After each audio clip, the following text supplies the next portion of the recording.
recording.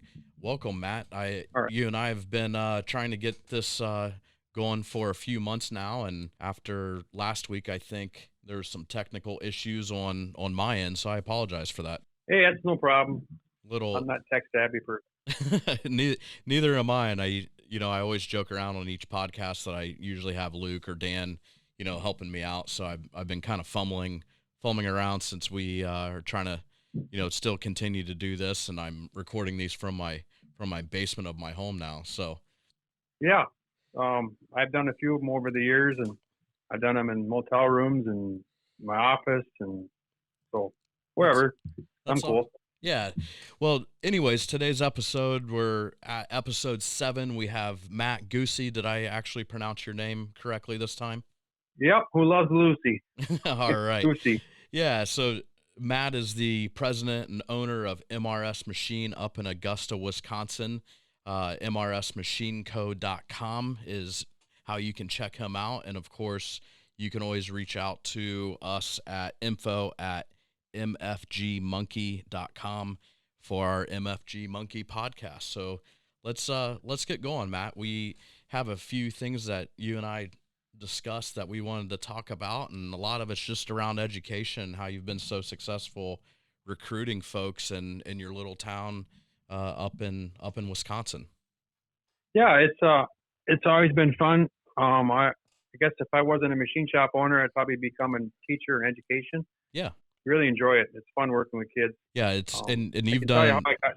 you've done an amazing job doing, recruiting and that. What's the population in Augusta, Wisconsin? Like 1,200 people? Yeah, Augusta's 1,500.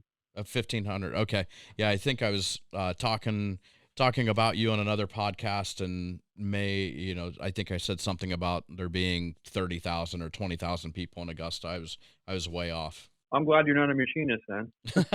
Me too. I good at sales. I'd be a horrible machinist. That's for sure. So I can tell you why I got into education so heavily, Yeah, let's do it. if you like it. Well, I'll go back to my high school days, like everybody else. I struggled sitting in the classroom, having someone tell me to do this and do that, and here's the book, and I'm a hands-on guy. So I struggled in high school. I mean, I came close to not passing some grades. Yeah, me too. So, but I'm good with my hands. I'm good with my mind. Once someone shows me something, I can do it and I can excel at it. So when I was done with school, I was told I was going to end up on the streets and not be nobody someday. And so I'm always taking no for an answer, or I try to wiggle my way around it to get to where I want to go. Fortunately, I was raised on a farm, and that closed down. And my dad worked at a machine shop, and I started sweeping the floors. That's how I got into machining. And there was a guy there one night, didn't show up for work. They gave me the opportunity to run a fancy CNC horizontal machining center. And I looked at that machine, and he asked me to run it. And my eyes probably got pretty big. But yeah. I said, I'll give it a shot.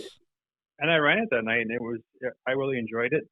And I got asked to rent the whole week. And then it was the whole summer.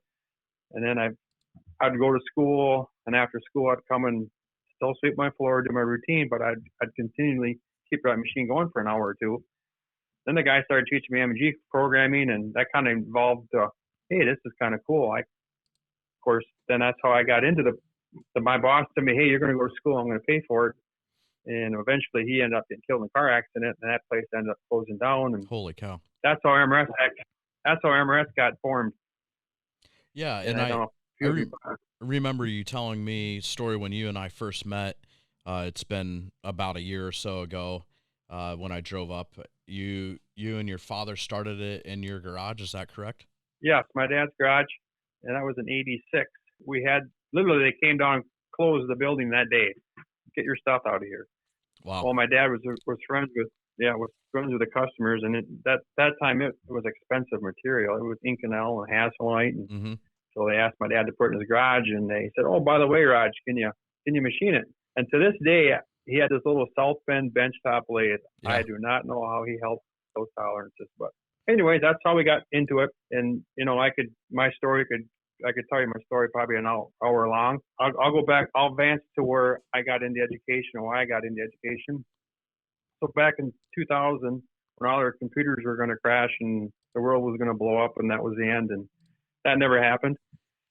I just knew from there that you ain't gonna do everything on the internet, over internet, or do your marketing. I just knew there was something, and I kept hearing that word about not finding people can't find help, skilled help, and I just knew I had to do something. I tried to work with schools. You call up the guidance counselor. That's the first thing you do. Well, they don't have time to talk to you.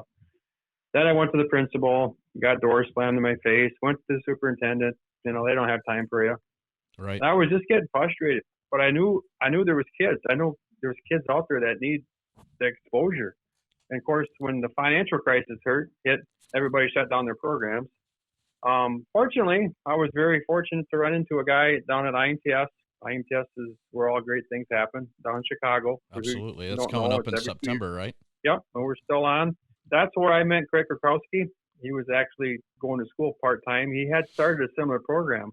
Well, anyways, he told me he was going to start a job shop out in high school. And kind of like, how's that going to work?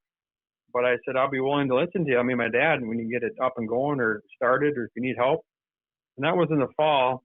I think it was that spring he called us up and came over and visited. That summer he came over and visited us and said, hey, I got a job at a Levistrom High School. I'm going to go ahead and do this. Well, my dad always had a saying, one hand's for giving and one hand's for receiving and one hand's for giving. And my dad goes, well, what do you need? He goes, I don't know. He goes, well, I got a CNC mill and a lathe here, and I got a saw. You can have it. Wow. That's kind of how it involved. Well, Craig's got a real passion for, he's a superstar. That's what a good program takes. Takes a great teacher, and he started doing it and started asking me questions, and I'd go over and help him. And I mean, all my success with working with kids hasn't been me. It's a team effort. I mean, it's the schools, it's the teacher. Yeah, I think it's really neat. It's a good platform for people like your daughter too, to just have that exposure for people to hear her sing. I mean, how many views has she had on TikTok? Do you have any idea? Well, and that last little thing we did, she got 50,000 likes or whatever. I had to get her a goat. Well, I got to go get her a goat now. So that's right. That was your bet. You bet her that she could get a goat if she got so many likes.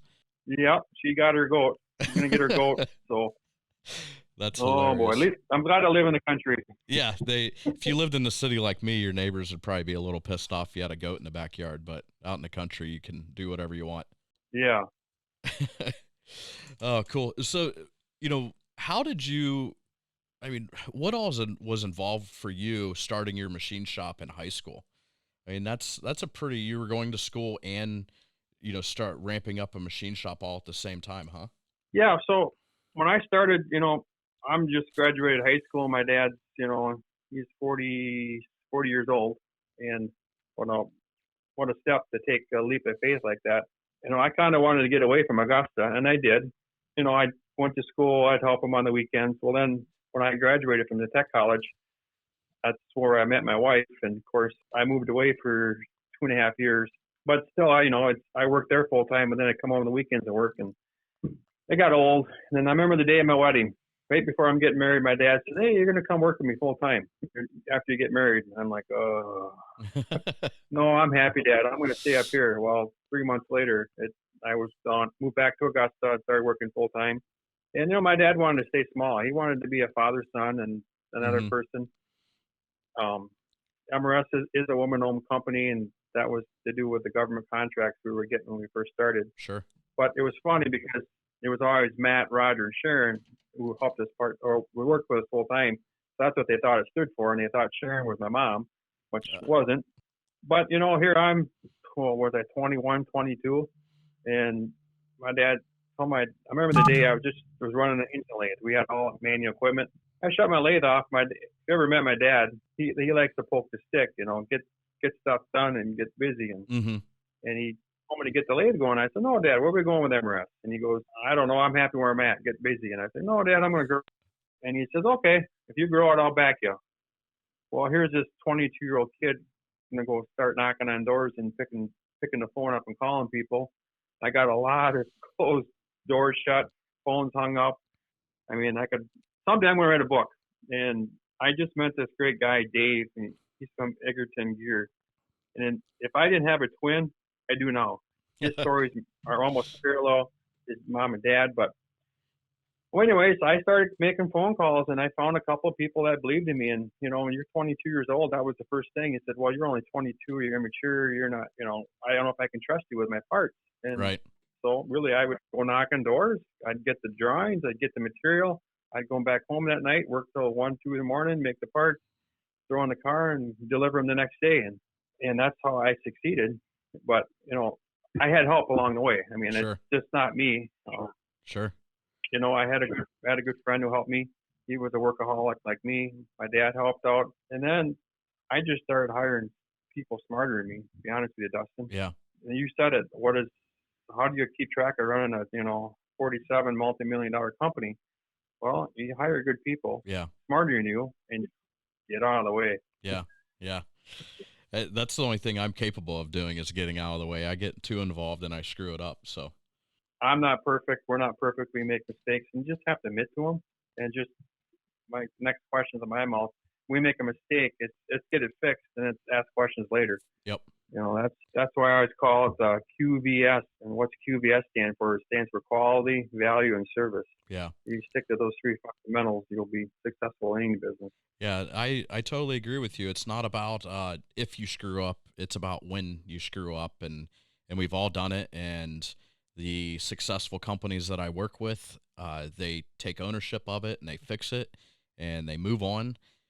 Us included, we've made our fair share of mistakes, and we do whatever we need to do to help resolve it and move on and make the customer happy and spend that extra time. The unsuccessful partnerships is you know uh, when there's a mistake made, everyone wants to point fingers and not take ownership of it, and it turns into a disaster. It's a personal thing in my eyes. An individual that takes ownership of an issue, and it's a company, a culture that you breed.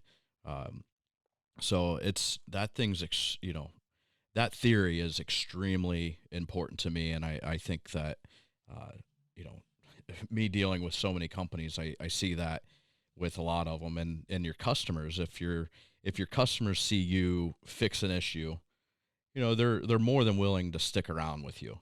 We see that, and I personally have had customers there where we've made a mistake, and it's ended the relationship, and we've lost that customer. And at the end of the day, I look back on it, it's like, oh, maybe that was the best.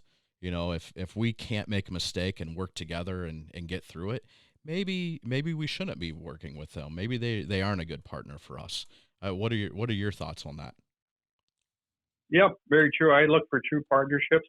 I fire customers over things like this. Mm-hmm. You're making a good quality part, you're shipping it on time, and now all of a sudden they want a big, humongous price increase, and it's all about price, price, price. But Mm-hmm. price is sensitive. But man, if you're getting a good quality product on time, I mean, what else can That's what it's all about. Yep. Just like one thing I take from my officiating, I use the 3 F's. It's called fail fast, fix fast, and forget fast. Yeah. And I love it. and you can apply that to your employees, you can apply that to your customers, you can apply it to your life. These kids, basically have kids. My average age is 30. I have 32 machinists. I have 47 people working here. They make a mistake. I don't go up to them and just yap at them, yell at them. The first thing I tell them is, "What did you learn?" Mm-hmm. And it's so they failed fast. Now we're going to fix that thing on what they learned, and then we're going to forget about it, so you don't dwell on it for the next 2 weeks and think you're just a horrible machinist. Right. Um, that's the key. No, I Um, I love it. so We'll make sure that we write that in the description here. So what you yep, said was fail fast, fix fast, and forget fast, correct? that's correct. Yeah, and that has to lead into, how you're able to get the youth involved in manufacturing. Why don't you talk to us a bit about that, because you're extremely successful at getting the youth involved with your company and with manufacturing in general. So yeah, first of all, you got to be a likable person. You can't run around thinking it's all about you. You got to show that you care about them, because there's so many kids that are from broken homes. I Yeah. mean, literally, I've worked with kids that can't say 2 words. They're such low self-esteem. I'm going to bring up a lady's name by the name of Maddie. You can go on I have several stories with her. She was a person that, she come from a little kind of a broken home. Her mom and dad divorced, and she just had a very low self-esteem. When I first met her, she couldn't even say hi to me. She couldn't look me in the eyes and say hi Wow. to me. With Craig's program and me, and communication. That's like in a business. Communication's huge. Yeah. So when someone's feeling down and having problems, you got to show you care for them and see Yeah. how you can help. One of the things I do every day when I'm here is all shifts. I walk around and try to meet everybody and talk to them, Mm-hmm. because if they have a problem, it's going to affect their quality of work or their production. But with the kids, that's the same thing I do. I stay in contact with them. I give them my text, my cell number, so they can text me. Of course, I'm a little tech savvy now. I got a little bit of the Snapchat thing going on, because that seems to be a little easier. Yeah. Especially if they're making a part, they can just take a picture of the part and circle the area or the question. But Yep. just stay in communication with them, show them you care, and show them that you have a passion for manufacturing, because when you show them that you have a passion, and they can feel that energy, and then it spins off on them. Yeah. Show them that they can do things with their hands. We're a farming community, based here in Augusta, and we have the work ethic here. Oh yeah. We know how to work. We know how to get up early, get late, do whatever through the night. We know how to get things done. It's just that you have to show them that the emotional side is the thing, because kids these days, there's a lot more peer pressure on kids. When I grew up, we didn't have cell phones. Oh yeah. And now you can instantly, someone could say something and it's spread throughout the world, and you have to shut that stuff down as fast as you can hear it. No, just that's the big thing. That's why I do a lot of officiating, because you get to see kids on the field and the court. And if they're showing good leadership skills and they're hard work and trying, and those are the kinds of employees you want. Yeah. You don't want the one that's talking back to you, snapping and complaining about every phone call or foul call or penalty, and you're yelling back at their coaches, and that's the kinds of kids that you don't want on your team someday. So, but that's the big thing, just being there for them and showing you care. And we have a thing over in the Lieberstrom called the 10 Commandments of soft skills, and I don't know if I sent that to you yet, but I can send it to you. But just always go back to those 10 things. Kids, they don't like to play nice together in a sandbox some days, so we have to get them together and sit them down and talk to them, and usually 99% of the time it's just a miscommunication. Yeah. Remember, I don't know if you were back in school and we did this thing. You started on one end of the classroom, you said hi, and you just supposed to pass it to everybody in the class. And by the time you get to the other end, it was bye. So yeah, yeah. What did we call that? It was telephone or something, but it proved the point of the more people that are involved in communication, that it just changes. It morphs from person 1 to person 10. That's correct. So that's why I say communication is always the key to anything. That usually if there's a problem, it's something to do with communication. Yep. It's no different. You send me a drawing, and I can, that's where it comes to drawings and models these days. Or someone will send you a model. Well, that's great, but what's the close dimensions on that model? Is there a bearing? Is it a press fit? That's the stuff where you got to get the communication part. Yeah, we'd never send you bad drawings, do we? No. I think that's all we send you. Yeah, well, I see them anywhere from chicken scratch on a napkin to a full 3D solid module with full dimensions. So yeah, it seems like what we get our hands on is a drawing that's 50 years old that's been photocopied 72 times, and there's missing everything on it. So definitely a lot of back and forth. But yeah, I totally agree with the communication. Communication builds trust, and the lack of communication destroys trust, and that's with business and personal life and school and anything that you do. Exactly. I don't know if I answered that question very well or not, but I think it's very helpful. When you and I first met, you had sent me a collaring book to pass out, because you start recruiting in like kindergarten or something, don't you? So that you created this collaring book and you pass it out, and you get kids involved as early as you can, which I think is phenomenal. Yeah. So that kind of stemmed from a meeting I was in one day, and there was a company up here in Eau Claire. The reason they moved to Eau Claire is that, the college. I think we can get kids from college and they'll come work for us. And I kind of chuckled and laughed at him a little bit. And he's like, well, what's so funny? I said, college. I said, well, he goes, well, now we're going to go to high schools. And I chuckled at him a little at him again. And I go, high school? You're no. I said, it's middle school. It's even elementary school now. He's like, no way. I go, yeah. you got to start recruiting your former employees in middle school for sure.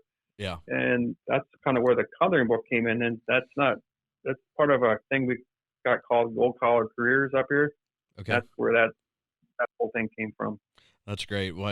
Tomorrow actually I'm talking really on this same subject with one of my best friends that I grew up with since junior high. His name's Eric Barge. He's a mechanical engineer, and he's a teacher at a tech school. And he's a football coach. He coaches for the high school that we went to school at, and very, very passionate with coaching and education, just like you are. I wish that we were closer to you, because I think that you and Eric would really mesh well together. And then, just with the kids that he is teaching at the tech school, I think that it would be, phenomenal for him to get some of his students into your shop and to work with you as well. But that'll be a fun conversation with Eric tomorrow, really based around, what you're doing and how you keep your team so youthful. And so many companies, I've been into companies all over the world, machining and so forth, and a majority of them have an aging workforce in our industry. They do, and companies struggle. Even here, in Columbus, Ohio, I forget how many people we have in Columbus, Ohio. It's well over 1 million. I should probably look that up so I can speak educatedly to it. But when I worked for a manufacturing firm here, or a company here, we had a horrible time recruiting, and the average age in that shop was like 55 or something insane. And HR and the president at the time, this is 7, 8, 9 years ago, could not figure out how to recruit youth and get them to stay around, and the culture was awful. And that, now I know what I know is it was a huge part of it. But you're able to have a very youthful staff. I mean, what's your average age in your shop with you said you have 45 folks? Yeah, 47, and our average 47. age is 30. That's amazing. A lot of shops around here, you go in and the average shop or the average age is, in the 50s. And how do you maintain such a youthful team at your company? Okay, so here's what you got to do. I can give you some tips and pointers, but I'm going to go back to my youthfulness. So Maddie and Alex both come out of high school. They're 19 years old, and they're running my 5-axis Intergrex, which costs $500,000. So you got to build some trust in people. Yeah. Especially when you're that age, you're basically a teenager, 20 years old, and you're running a 5-axis Intergrex. That's a scary move for a business owner. Mm-hmm. But I know I'm bad. I started working with both those in 7th and 8th grade, so I knew who they were, mm-hmm. and my team believes in that. Most people, they want to go to the high school and talk to the kids. So you go to the high school, you talk to the kids, and tell them how great, wonderful manufacturing is, and you go home, and that's the end of that. Mm-hmm. Well, that don't work. So what you got to do is you go talk. Well, here's what we say in one of our workshops, and once things get back rolling again, I would suggest you guys come to one of our workshops and learn about our program and how to do it. We have a template, but first thing you got to do is leave your building. You got to leave your building. You just can't pick up the phone or call somebody. You got to leave your building. So leave your building, go to their building, go to their school, and then you start out saying, hey, you're important to me because, and that's start out nice, don't start out mean. Get their attention, get the guidance counselors, meet the teachers, go talk to the kids, and then you turn around and invite them to your building and show them around and mm-hmm. show them the cool stuff you make. Well, the story to that, I had a school that I went and spoke to, and they're like, well, we can't afford to. Afford to what? We can't afford to get a bus to come over to your building. I said, well, that's easy. What do you got to have? He goes, well, it costs us $200 to send a bus driver and a bus over. I said, I'll pay for that. Mm-hmm. And on top of that, I'll throw in a meal. Right. So don't ever take no for an answer. And then once you get them in and exposed, give them a business card, give them some literature, ask them if they want to come in and spend a half a day or a couple hours just job shadowing. Mm-hmm. And that usually gets people's interest. And then tell them you give them a free meal for coming in and do that, or give them a shirt or give them something free. Yeah. And I'll be honest with you, that works. I Yeah. mean,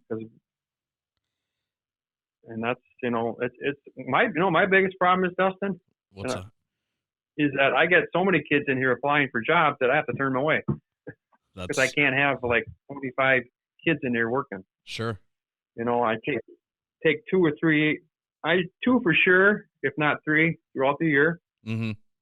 And that's all I can really take, because otherwise it's just, they're not getting the full benefit of it learning, So I don't know how many people have a problem. I'm sorry. How young are you starting that when you're inviting students in? Well, we invite them in, freshmen in high school. Okay. But they can't work here. They can work if they get a work permit and they're 16, 17, but they can't run any equipment. Sure. Now, when they get to be 17, if they're in an apprenticeship program, we can have them run the machine with someone there, a mentor by them. Okay. And is that a Wisconsin law? So is that something that could possibly be different from state to state, or is that pretty across the board? It's probably state to state's a little different, but it's pretty much across the board. Okay. No, there's actually in Ohio. There is a couple of schools, and I know one's called Cub Manufacturing. That's kind of doing the same thing we're doing in Wisconsin. Okay. And you said it's called Cub, C-U-B Manufacturing? Cub Manufacturing. Yep. Like the Chicago Cubs. Okay. I don't know what town it's in. Yeah. No, well, Indiana's got a whole. Indiana has a whole group as well. Oh, yeah. They got Eagle Manufacturing, Owl Manufacturing, 2 great schools that we've been working with. Well, one of the interesting facts that I've learned over the last few weeks, we've been doing a series of podcasts with Rich Brown, one of my buddies here in Columbus, Ohio, and he runs a recruiting firm. Him and his wife have a very successful recruiting firm, and they specialize in recruiting engineers, very specifically engineers for manufacturing. And he told me a fact that Kentucky is the #1 state in all of the U.S. for grooming youth into skilled workforce. Have you heard that same statistic, or is that something that's on your radar? Well, I haven't heard that statistic. Of course, I buy a lot of my machine tools from Kentucky, Lexington, or Florence. Excuse me. I love Lexington. Right. But Florence, Kentucky, and when things are busy, they have a hard time finding and recruiting help. So there's a lot of industry in Kentucky. I know that. Yeah. I've been there several times. I'll have to look that up. Rich was saying that they lead the U.S. for skilled labor and educating skilled labor. I have no idea. We're so close to Kentucky that it wouldn't surprise me at all. And if that fact is true, and I'm sure Rich is going to listen to this and correct me, but if that fact is true, it'll be interesting to see, over the next decade, how many manufacturing companies end up setting up shop in Kentucky, or how many students are recruited out of Kentucky to work at different manufacturing facilities over the next years. We spend a fair amount of time in Kentucky as well. My son actually is going to UK next year, so he's excited about that. We love Lexington. Also, we always drive right through Florence and get down to Lexington, but that'll be interesting to learn more about that. Yeah, going to become a wildcat, huh? Yeah, he'll become a wildcat. So it was one of the very first colleges that he visited, and he just kind of fell in love with it. He had a school, Center. Have you heard of Center University in Danville, Kentucky? They came to him and wanted him to play lacrosse down there, and very small, 1,500 student school, private, very expensive. So I left it up to him. I'm like, you can do either one, whatever you want to do, I'll support you. And he ended up coming back, and he's going to try and walk on to UK, I think, for lacrosse. Senior year they played one lacrosse game, and that was it. So we'll see what happens. But yeah, you got going to UK, got accepted, and he's excited about that. So Yeah, so that's what breaks my heart. That's one thing I like.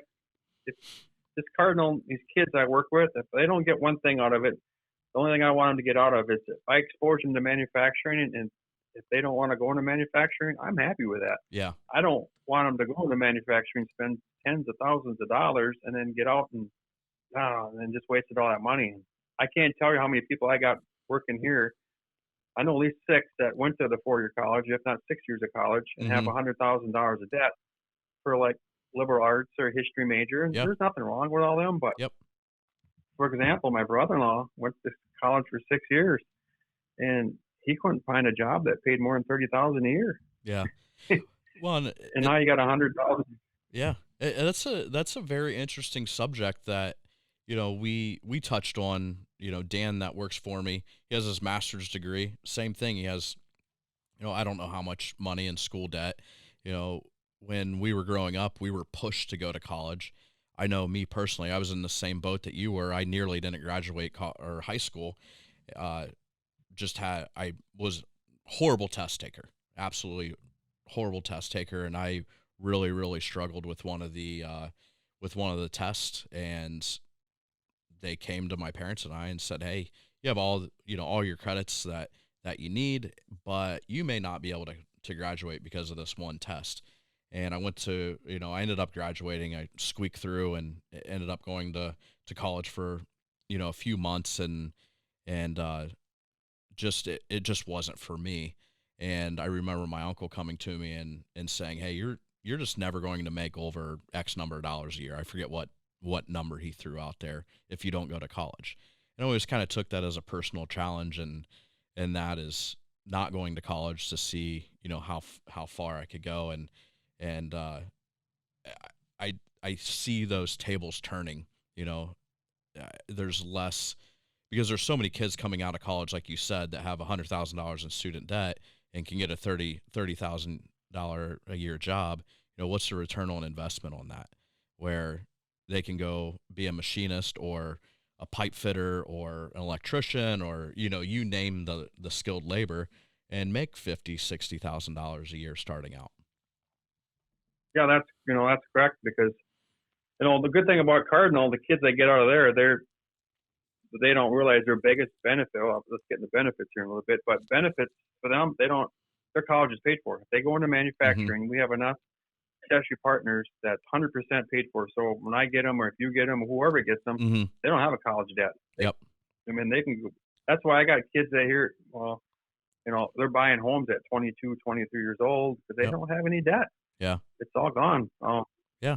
No, and I hope, one of the things that inspired me to start this podcast is to hopefully inspire kids that listen to it by getting people like you on, getting people like my buddy Eric on that can pass this, say, "Hey, listen to this podcast and listen to these guys that have companies that are successful, and what they have to say." My cousin, my Aunt Shelley, her daughter just didn't want to go to school, and Honda's really close to us, so she went to work at Honda.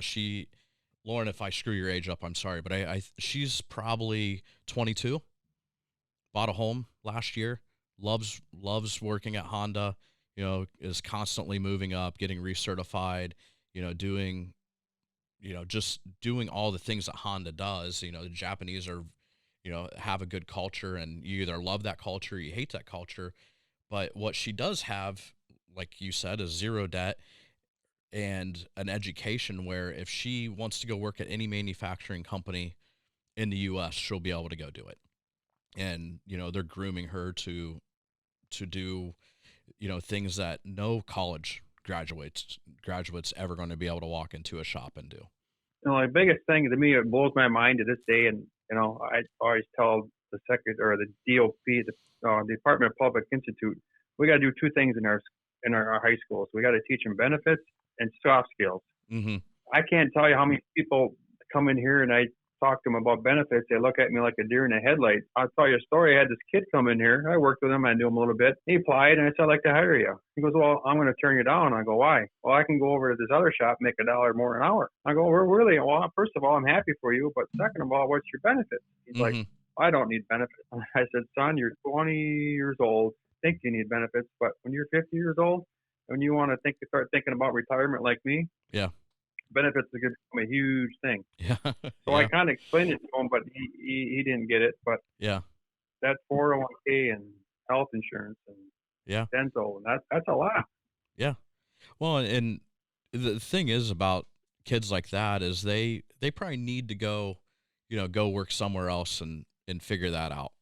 And then they'll get to a point that kid may end up, coming to work for you one day. Who knows, but a lot of, I know my dad tried to tell me a lot of things when I was a kid and I didn't listen. And then 20 years later, I'm like, dad was right or mom was right. Maybe I should have listened to him. Yeah, I hear you there. But, I tell kids, if you want to become a millionaire your time you're 50, that's easy. Well, what do you do? I said, well, sign up for your 401k. And if your employer is going to match 3 to 6%, you'll be a millionaire by the time you're 50. And they're like, really? That's that easy? I go, yeah, it's that easy. Yeah. But you got to sign up for it. Find it. Yep. You got to sign up for it and you got to put money into it. And a lot of, I know when I was a kid, I looked at that and I probably should have done a lot better job, plugging money away, but I wanted to go buy cars and trucks and, have fun. So, but live and learn, right? Exactly. Cool. Well, what do you guys have on the horizon for this year? Let's talk about what you guys are doing. I know with this, whole China virus thing, it's kind of stifled a lot of things going on, but I know you're the type of person that's not going to let you, push the pause button for too long. No, we're just, we're continuous business normal. Of course, we're essential. We do a lot of, we touch about every industry besides probably nuclear and not a whole lot of automotive. Sure. Right now we're just kind of holding our own. Do you invest? Do you not invest? Of course, the machine tools are almost giving them away. We're looking at more 5-axis and automation. That's kind of the area we're always heading down. But we don't do a lot of long run stuff. 50 pieces or less is kind of our niche.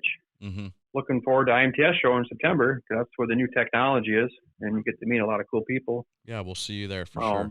That's great. What I should have asked you this offline before I put you on the spot, but can you tell us about any? I know you have some really cool projects going on. Can you talk about those, or is that all hush hush? No, it's not too much hush hush. We do. I won't specifically say names, but we do a lot of aerospace stuff.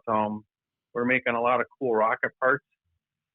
I never dreamed of making rocket parts here, but it's some pretty intense stuff. It's a lot of exotic materials, a lot of close tolerance, a lot of 5-axis contouring, 3D machining. It's wild. Up till like 2 months ago, a month ago, that stuff was just, we couldn't make it fast enough. Right. It takes a high skill to do that stuff. It's not like making a space or anything. Yeah. And it's amazing what we can do here as a team. Yeah. So we're trying to build on that a little bit. That's very cool. And the medical stuff. Yeah, go ahead. Sorry. Go ahead. Oh no, the medical stuff. We're doing a lot of cool medical stuff right now. We're not really tapped into the coronavirus things yet, but we're more of a hands medical kind of stuff we make here. Tell us about the size envelope, and what all you guys are able to handle, because I know that you machine, parts that are tiny little jewelry type things, and you're turning. You posted something I think last night of a big ring, pretty simple, but what was the diameter of that thing? 35 inches or something? That was, yep, 35 inches. So we can turn up to 3 feet in diameter and 80 inches long. We do a lot of cool stuff. We can do a lot of deep bores. We bore into 32 inches deep with a lot of our dynamic and divide bars. Of course, shaft wise, we do there. I tell people from 1/8 inch to 3 feet in diameter, turning wise. And basically, our mills support that. We can do something about 3 feet, 80 inches long. That's awesome. A lot of 5-axis intergrexes. That's kind of our niche. We like pulling parts off complete. We like to burn them in the machine, and anything with side features and complexities. That's kind of where our niche is. Okay, that's awesome. What do you have any machinery being delivered this year, or you guys pull the reins back on adding anything new now? No, we just bought another Mazak VTC vertical mill. I wanted to go with the Variaxis in the worst way, but didn't have the room for it. Yeah. So my next thing's going to be real estate. I don't like real estate because all you do is pay more taxes. Yeah. It costs you more money, but you got to have it to have the equipment and to get the people in here. Sure. So I own 70 acres here. Up in Wisconsin, the real estate's pretty cheap. Sure. It was like I could go on a couple stories about that, but we won't go. So yeah, we have room to expand. I have a floor plan right now and a building plans for another 22,000 square feet next to me. Okay. Just a matter when I want to pull the plug. Yeah. Well, it'll be interesting to hear when you do pull that plug. I'd love to get back up there. It's been a while since I've been in your shop, and it's definitely by far one of the nicest shops that I've been into. So, it shows well, it functions well. Your quality lab is great. The guys and girls that are in the quality lab and out on the floor, they just all get it. They're all on the same page. They call it, everyone's just on the same page. And everyone that I've talked to, from you all the way to, person putting together the report is just, they've always been extremely helpful. So, just, it's a lot of fun working with you guys. Well, thank you. Yeah. That's another thing. I just want to throw it in there. Yeah. So when you don't mind, when you hire somebody, I'll tell you some of the things I do. We hire as a team. I don't have a person sit in my office and I can tell them how wonderful and great I am and how wonderful MRS is. But Right. I suggest that they go talk to that person, another person that works there, and ask the same questions. If you get the same answers, well, then you probably feel the same. If I say, hey, MRS is great, he's out there saying, oh, it kind of sucks here. Don't listen to him. Right. Now you got a little bit of a discrepancy, and that's another thing to look at for if someone's out looking for a job. Yeah. That's a very good point. It helps build that culture, and it helps make your folks feel like they're part of that decision making process instead of, you hiring somebody in a silo, and you put them out on the floor, and they, the people may kind of resent that decision, or they don't get along with them, or they, the person acts one way towards you being the owner, but acts a different way out on the floor towards, somebody. That's definitely a very good move. Yep. And then I also asked to bring their wife or their partner in to see the work environment they're working in. Yeah. That's kind of important too. Yeah. I've never heard of anyone else doing that. That's awesome. So once they get to a certain stage, you're having them bring their significant other in to see the shop as well and to do a tour. Yep. So they know the work environment. They come home, they smell like a coolant, or if they, they see the lights, they see the air conditioning, they see the work environment. They meet some of the people, like, hey, I think my husband or my wife will be happy working there. Yeah. So it's got to be a mutual agreement. Well, and I would think, during Christmas parties or, other gatherings that you're doing, you have, I would be willing, and I don't know the answer to this, but I would be willing to guess you have a pretty strong show when you have a Christmas party or any kind of a company gathering, whatever it is. I'm guessing that a huge majority of your folks are showing up to that.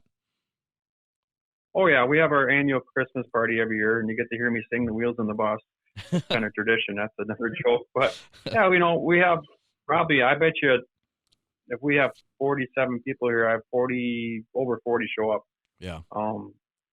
We have our monthly cookhouse, but that's more for our employees. Yeah. We have that every month. So that's always a team building thing. Yeah. I tell you, I'm going to throw this in here.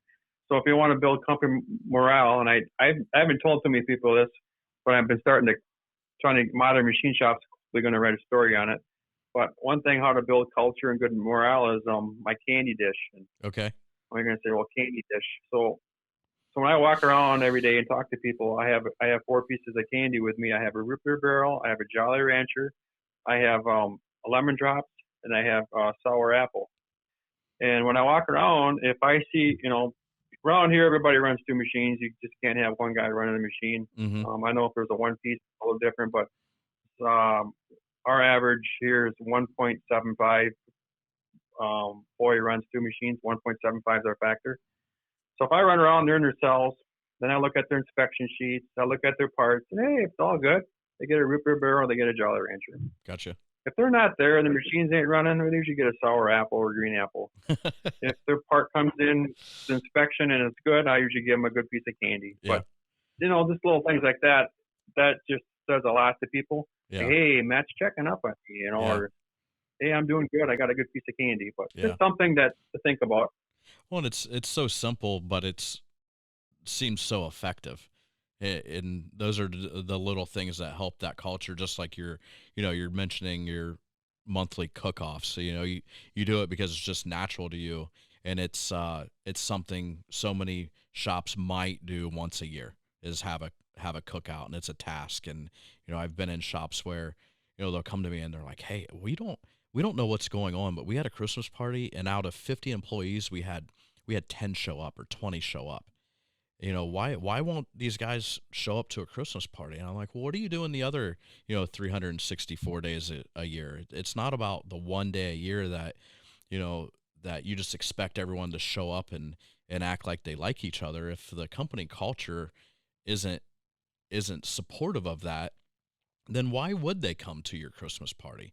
The people aren't going to show up just for free food. They want to show up because they feel appreciated and they get along with the other people that they like, and all the things that you do throughout the year build that culture in your shop or in your firm or whatever you're running. And I think that so many people are so short-sighted of that. They want to do one event once a year and they expect their culture to be awesome because they do that, and the rest of the time they lead with a big stick. Yeah, that's correct. And another thing I did here, I can tell you, it's an hour of my story, but 40% of our profits go back to our employees. Okay. So they're true partners, true Yeah. owners. If they scrap apart, one person fails, everybody fails here. So if they scrap apart, well, that's going to affect their pocketbook just like it's going to affect Matt's pocketbook. Mm-hmm.